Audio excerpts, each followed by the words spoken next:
Last weekend, the great race lived up to expectation. The 2012 edition of the Super Cheap Auto Bathurst 1000 adds another wonderful chapter to the rich history of the race. Today, we're at Dreamworld on the Gold Coast, looking back to the action from Mount Panorama and looking forward to the championship returning to Queensland.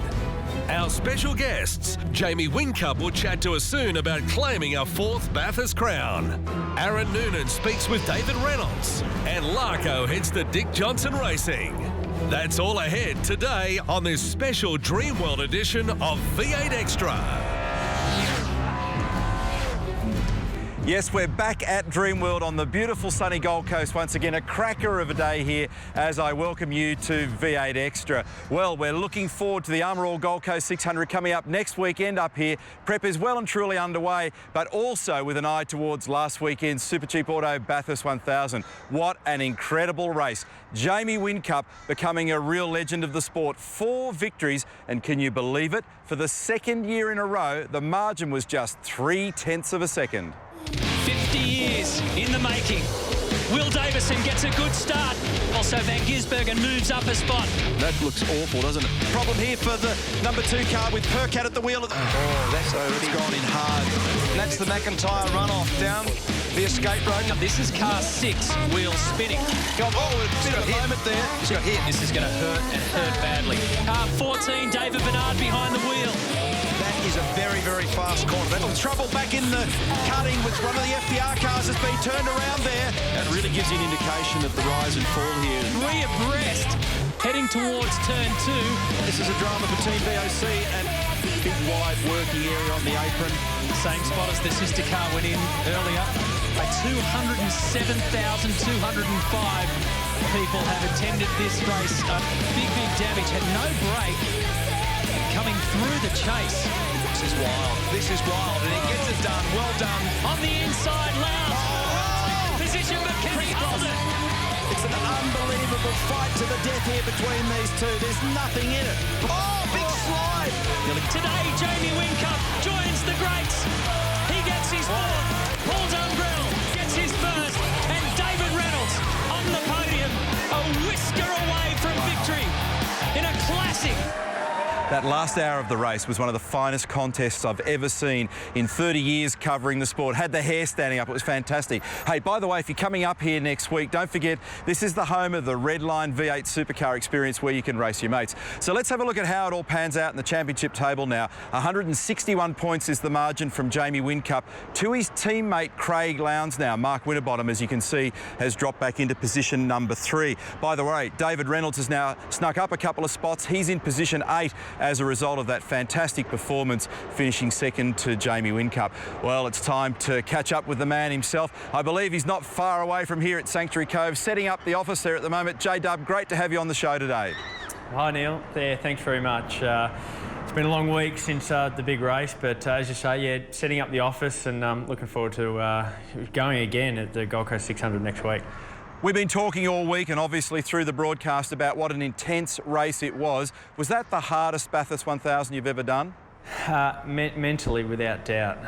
We all go up there predicting that the conditions aren't going to be that warm, but as you know, it was good mid-20s or so on the Sunday. So we were sweltering in the car, but mentally, we weren't just worrying about trying to drive fast and keep it off the walls. We had that massive fuel race going on where we were conserving petrol.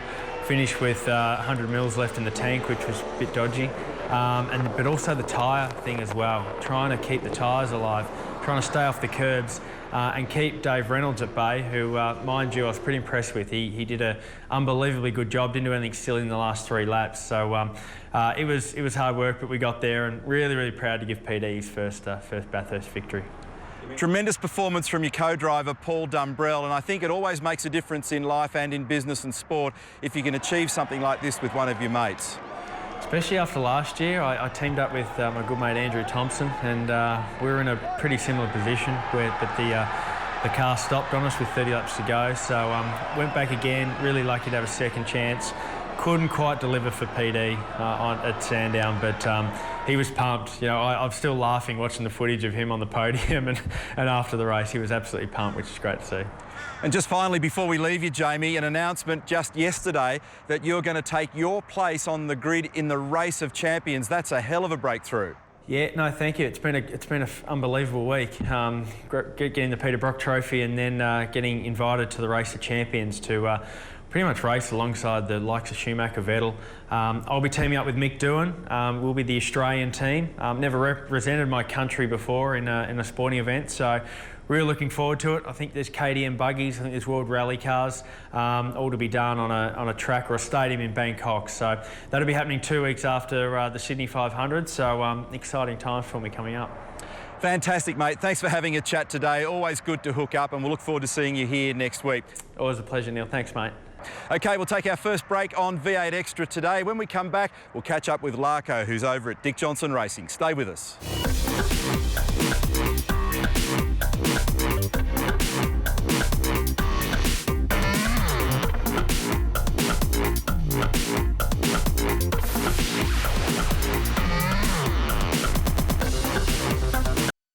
This is what Bathurst is all about, camping with your friends and family. This year we're celebrating 50 years of Bathurst. Welcome to the Bathurst Hilton.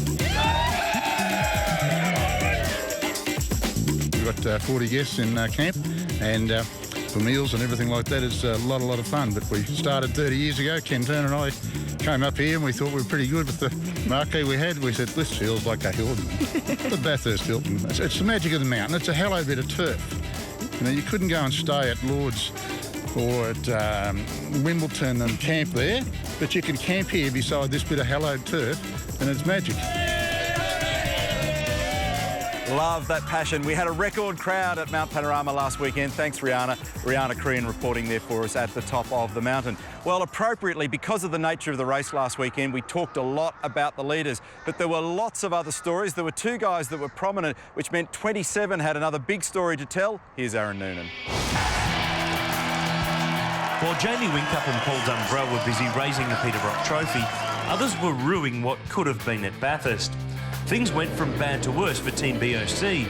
After Andrew Jones ran off with steering problems, a vibration and multiple pit visits left them 21st. But at least they finished. Tony D'Alberto and Dale Wood won of 4 retirements with broken steering and suspension after contact with Russell Ingall at Forest's Elbow on lap 122. Double stacking choked Stephen Johnson and Alan Simonson's Jim Beam Ford. They tumbled to finish 17th, while their teammates in True Blue, James Moffat and Alex Davison, finished 10th, but were lucky to get home after a tyre issue on the last lap. Greg Murphy couldn't compete with the fuel economy of others and had to cruise home 13th, while stacking behind him crippled teammate Carl Leitler's day. He reckoned a top 12 result went begging and finished back in 19th, though set the 7th fastest lap of the race.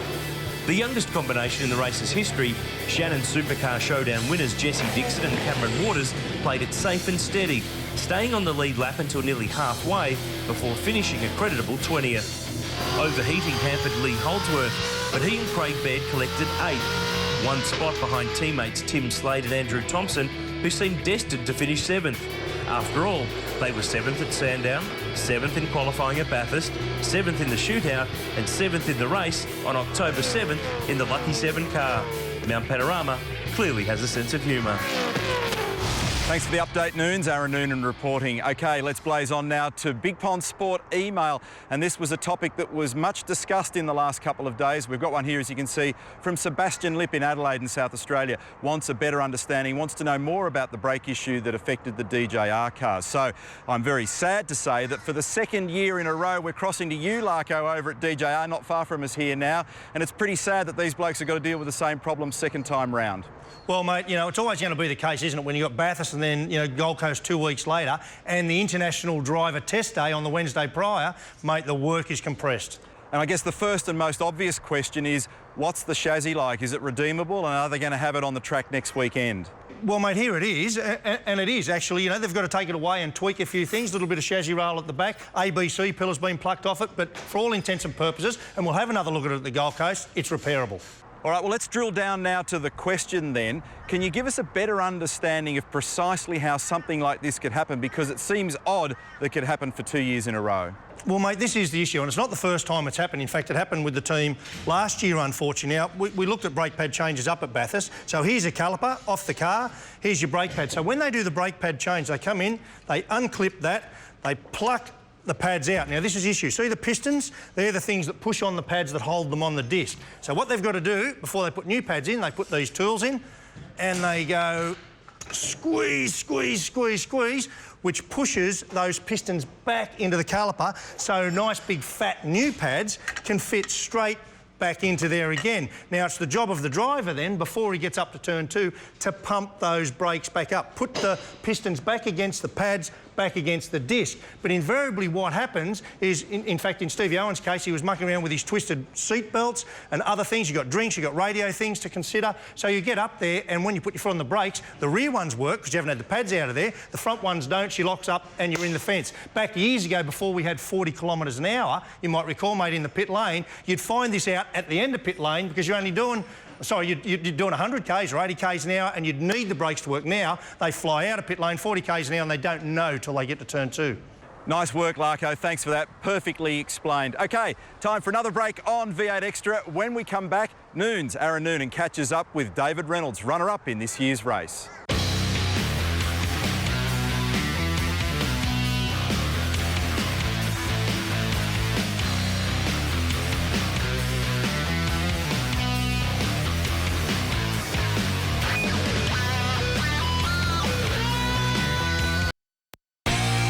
I've been coming here for 22 years. I came once and I can't stop coming. Every single year I've got to keep coming back.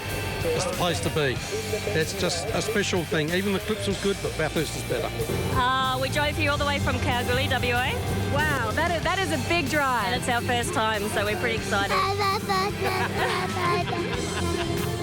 I'm out of the job. That's it.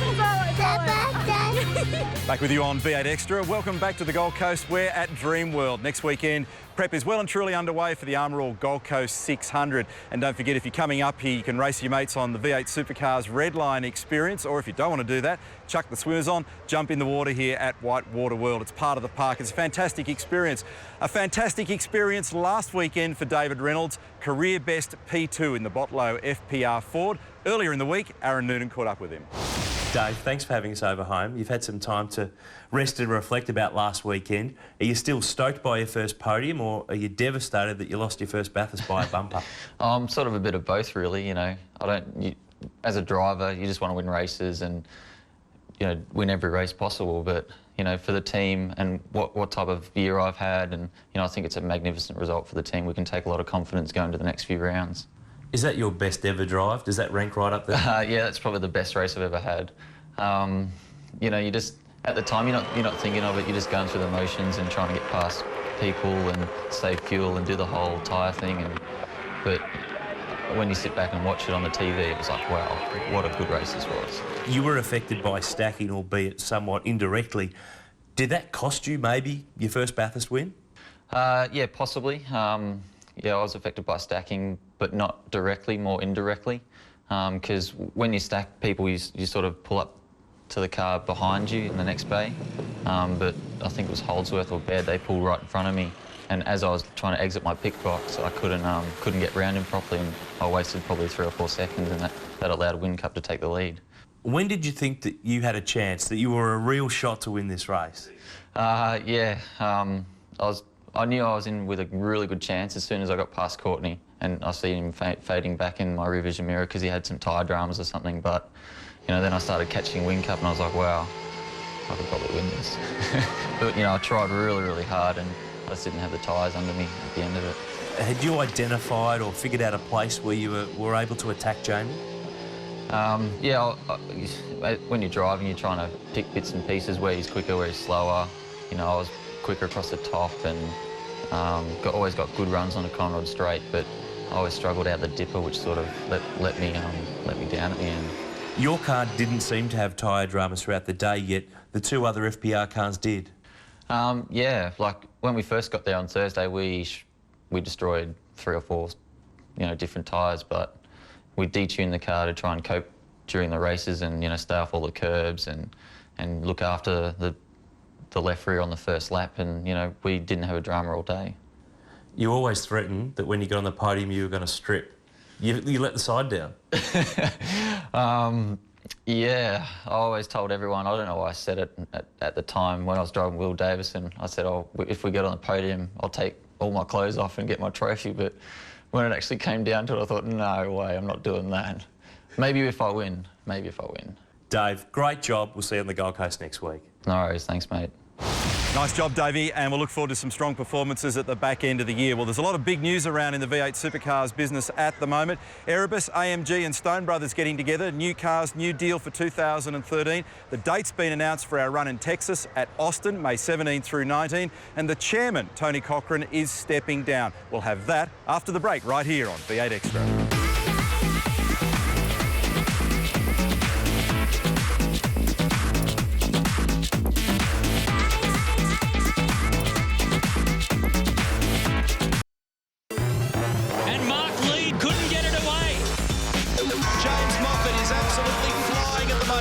To Will Davison, and Mark Winterbottom will hold on for third. Away we go. Cleans in the wall in the Boblo car. This is the Frenchman Bourdais climbing out. And he gets it done. Frosty gets his first race win of 2011. Whincup second and Lee Holdsworth third. Just a small sample of the highlights from the 2011 race as we welcome you back to Dreamworld. Armour All Gold Coast 600 next weekend.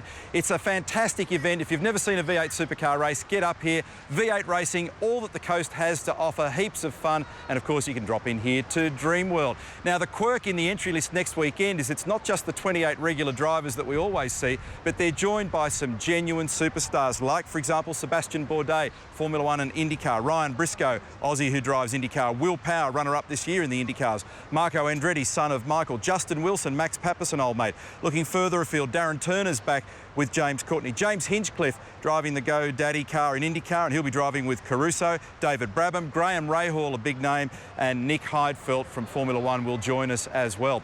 Well, somewhat surprisingly, just in the recent past, the man that's been the driving force in our business has announced that he'll be stepping down, Tony Cochrane. I caught up with him a bit earlier this week. Since 1997, Tony, nobody has driven harder in the business of V8 supercar racing than you, so we're all surprised that you're jumping out of the driver's seat. Why? Time to change the driver. No, look, Neil, I think you absolutely can never determine when these things are absolutely right. So whether I've got it right or got it wrong, I don't know. But I really feel 17 years nearly is long enough. I think it's time for a generational change. I wanted to leave on a high. I think the sport's in amazing condition. I think it's got a foundation that will see it go forward into bigger and better things. You know, I'm immensely proud of my legacy there, and I've probably the best thing for me is I've made an awful lot of friends up and down the pit lane and in motorsport all over the world. So, you know, I'm pretty happy. You fought the case passionately like no other single person in the entire history of it. So I imagine that coming to a decision like this was quite emotional, quite a difficult thing to do. Oh, it was hugely emotional. I mean, people that really know me well know how much I loved it and how much the sport meant to me, and how much V8 supercars meant to me, and the people in V8 supercars meant to me. So it was probably the hardest thing I've ever done in my life. Those 2 weeks agonising over what I wanted to do and how I wanted to do it. And it was one of those occasions when I really didn't want to, you know, do it by committee. I didn't want to run it past everybody else and, you know, kind of have, you know, the straw poll, should he, shouldn't he? It's funny, over a lot of years, I've given leading sports people, you know, opinions and ideas when they've wanted to step down or should they step down.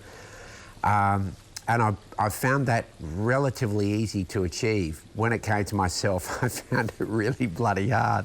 I'm still young enough to have another journey, and I'd like to do something else. I'd like a new journey. Not sure what that will be. Contrary to what the media are speculating, it won't be the NRL. But there'll be something that I'll seriously have a look at. When you consider that we had a blank sheet of paper and came from next to nothing, are you proud of the achievements that we've made along the way? Oh, immensely.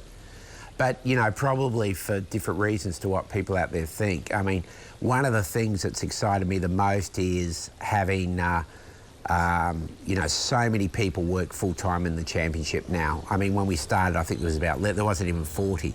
Today, as you well know, there's over 1,600 people work full-time in the championship. So I think the fact that, you know, we've really developed a great sport, and around that a tremendous business where people can have some real certainty. You know, they can put their kids through school, they can, you know, really build a life for themselves, doing, for many of them, what is their great passion. Motorsport, I think, is you know, just a fantastic situation, and I've really enjoyed that. And, you know, as I said, I've made so many friends along the way. It's going to be very, very hard to walk away from. Tony, thanks for giving us your time today on V8 Extra. Congratulations, and we really appreciate everything you've done. Thank you. My pleasure, Neil. Take care. Tony Cochran there, and thanks TC for everything that you've done for all of us over many, many years. OK, our next event is right here on the coast next weekend. The Armour All Gold Coast 600, August 19 through 21. Races 22 and 23, 2 300k blasts around the streets of the Gold Coast. Our next extra is next Saturday, a variety of telecast times depending on where you are in the nation. Check your local guides or the V8 website. James Hinchcliffe is our special guest. That's it for the show today. Hope you've enjoyed it. Look forward to your company again next week. Bye for now.